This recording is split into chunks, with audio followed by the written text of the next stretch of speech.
In a crisis, most of us will go the extra mile, sometimes. But today's gospel asks for fidelity over the long haul, not the single heroic act, but the persistence to stay with the daily routine of duty, whatever that may be, given our age, our job, and our local, familial or pastoral obligations to others. What we are expected to do is ordinary, but it takes God's extraordinary grace to keep at it.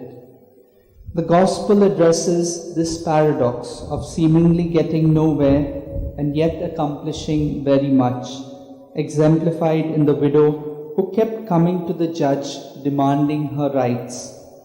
Finally, she wore him out, and to the judge settled matter in her favor. Monica, the mother of Saint Augustine, is patroness of persistent people. We can accomplish very much by a faithful daily routine.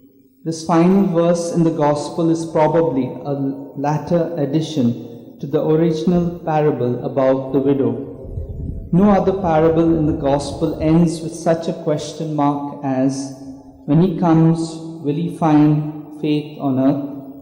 The editor added this floating remark which questions the quality of our faith. Originally, it referred to danger of apostasy during the persecution, but it can also question us here and now.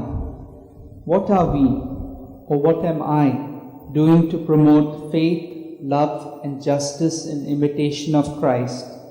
To live our faith today, we need the persistence of the widow, who simply would not give up. And are our church leaders fostering faith as well as they could? That we deepen our faith in Jesus at each and every moment of our lives. Let's pray for this grace for one another.